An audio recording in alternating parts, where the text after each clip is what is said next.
All right, KMR, and we are all about that brap.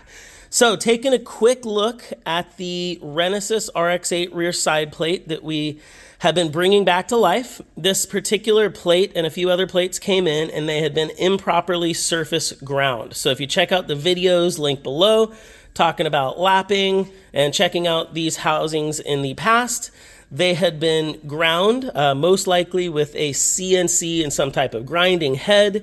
And yes, people do surface grind side plates, although in our experience, if it's not done properly, which often happens, and in this case, you end up with a rough surface and a wavy surface. And so luckily enough, this particular housing was still thick enough and the damage was not substantial enough that we were able to get it on the lapping table and flatten it back out.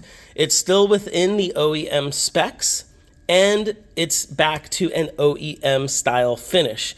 A couple things to consider is if the housing's finish is too rough, then any of your new seals and components, instead of breaking in and wearing in properly, are going to simply be ground away. That would just ruin the motor right away.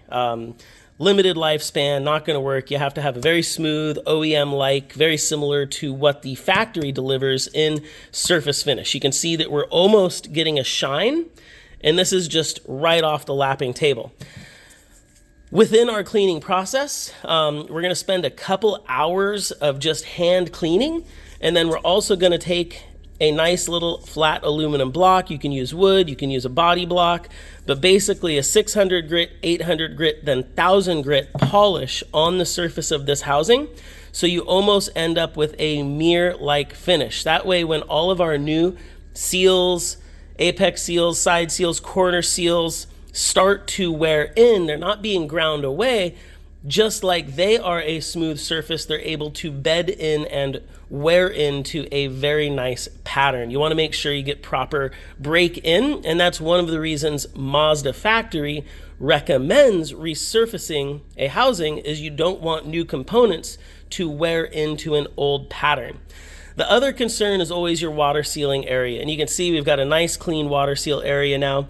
RX8s are prone to shrinkage. If it's been overheated, the exhaust area is always a culprit. So guaranteeing that you've got a nice flat surface that your rotor housing and water seals will again seal to is very important. If you're trying to do a quality rebuild, just like the factory recommends, new rotor housings, all new seals and gaskets, flatten out your sides, and you're about as good as new. The only thing better would be brand new side plates, and not everybody always has that luxury, and that's why lapping, resurfacing, and things like that have been used in the industry for over 30 years now. Now, the question always comes up, nitriding, lapping, what's it doing? And I think I always come back to is, remember, the factory recommends resurfacing. So they knew that some of that nitriding would be removed. Secondly, the surface hardening is also a rust preventative. So throughout the automotive industry, nitriding was not only used for surface hardening, it was also used for shelf life enhancement. And this goes within the piston world, rotary world, Mazda, Ford, multiple manufacturers have used this process. And throughout the roughly 25 years that I've been doing rotary motors and the roughly 25 years that I have seen rotary motors be resurfaced, I've only ever seen one fail. And that was because it was obvious that the side plates were not cleaned properly and there was still lapping compound in the motor. Now, sometimes this can be really hard to tell what happened. On the back side of a motor failure, I think it's very easy to just say, oh, the side housings were lapped and the nitriding wasn't there, or you know, something happened and increased wear. But when you really get down to it, there's so many things: improper break-in, improper driving technique, the temperatures, the products used, whether it was cleaned, the specs. If you set the motor up too tight, that could easily dig into your side plates or side housings. Whether or not new components were used.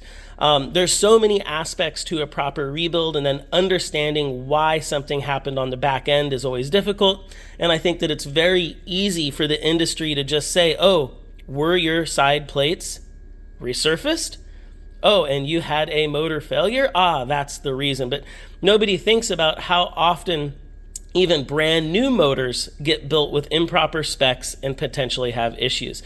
For the years that I worked at Mazda Tricks and the years that I've worked in my own shop KMR, it's always amazing how people trying to save a couple dollars can end up costing themselves more dollars. And this is a perfect case where now these housings have had to go through 2 different processes, which obviously cost more than they would have had to have done if they just had have got lapped in the first place. So just things to think about. I've basically never seen a side plate that's been resurfaced be the reason that a motor that was working fine, we're talking 50,000 miles, 80,000 miles, suddenly fails and has to come apart because the side housing wore out sooner than the rest of the components. I've just never seen that happen. My personal RX8 has roughly 60,000 miles on it right now, starts up, runs good, lapped side plates. All of my 20Bs that I run in Formula Drift, I'm not rich, so I'm not starting off with new parts. I'm lapping those components multiple times and reusing them through the years, and we just don't see a significant change in wear. Obviously, a brand new housing is the best way to go. That's the number one choice. If you can buy a brand new factory side housing, do it. But if that's not an option and the housing potentially needs some resurfacing, there's damage, there's heat, there's unknowns, then don't be afraid of lapping. It's an industry standard. It's been going on for years. It's very similar to what's done in the piston world when you're honing the cylinder walls or decking the heads. Just be aware that the cleaning process is probably the most important part to getting a resurfaced motor back together and running properly. And if people want to know more about the cleaning process, maybe I can do a video on that. But I just wanted to follow up. This particular housing gets a second chance at life. It's back to flat. It's looking good. And even though it had a tough time with some surface grinding, it's ready to brap. And I think that's a brap. So appreciate everybody watching, enjoying the channel. Porting, lapping, studding. We've got parts, new swags coming. Make sure to check out the site, the eBay store. Hit up Mazda Tricks for all of your OEM parts needs. And that's a wrap. KMR out. We're going to rotary on out of here. Thanks for watching.